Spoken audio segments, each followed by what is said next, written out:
Today we will be starting with a very new topic from Science and Technology paper 1, that is carbon compounds, that is chapter number 9, carbon compounds.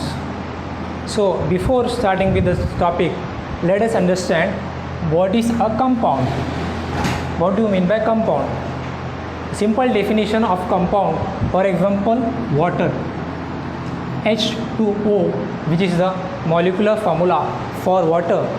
We can define compound from this example of water as two or more elements. In this case, there are two elements which combine together in fixed proportion. That is, two elements are hydrogen and oxygen. Here hydrogen is 2 and oxygen is 1. In the ratio 2:1. That is, two elements which combine together in fixed ratio to form a new substance which is called as compound. Here hydrogen and oxygen both are combining in the ratio 2:1 to form a new substance, that is water, which is the definition of a compound. Now let us understand that what are the different types of compounds we are going to learn in this chapter. There are two types of compounds, that is organic compounds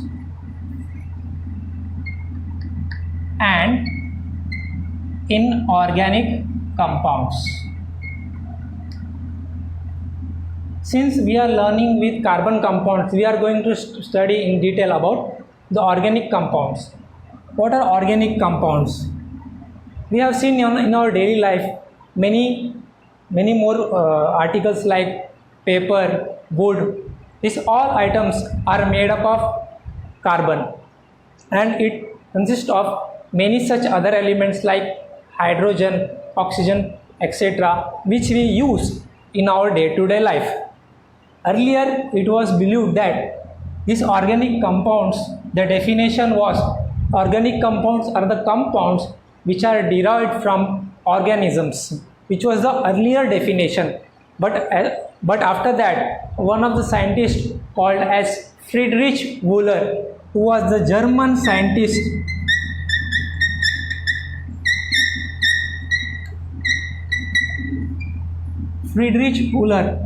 German scientist, who discovered that organic compounds can also be derived from inorganic compounds. He discovered that a compound such as urea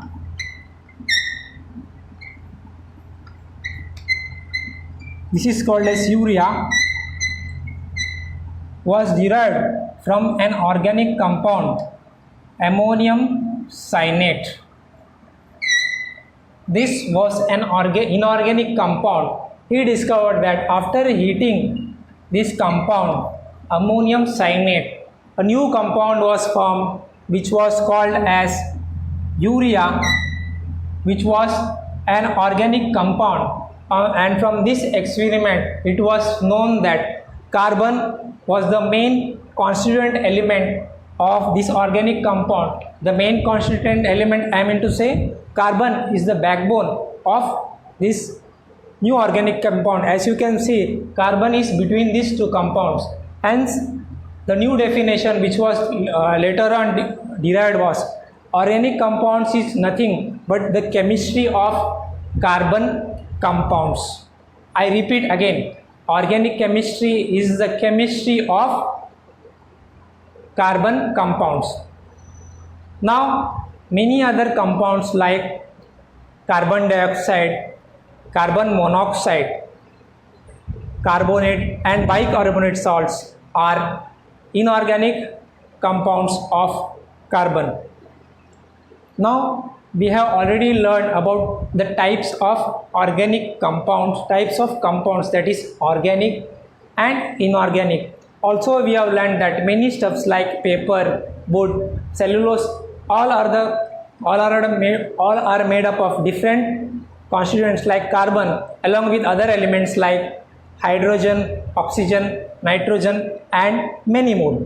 Now, how do we write the symbol of carbon? it is denoted by the capital letter C, which is the symbol of carbon. And what is the electronic configuration of carbon? The atomic number of carbon, which we write it as 6. This is the atomic number of carbon, and the electronic configuration of carbon is written as 2, 4. This electronic configuration we will study in the coming parts. Now carbon, if you ever seen the periodic table, just go through the periodic table. What can you refer from the periodic table where the carbon is placed? This carbon is placed in horizontal columns, which are called as groups. Now if you watch the periodic table carefully, there are different horizontal columns which are called as groups. Now there are different groups. Now just observe carefully in the periodic table where the carbon is placed. If you see it very minutely, you will understand that the carbon is placed in the group 14 of the periodic table. Okay, we will continue the next part in the next lecture.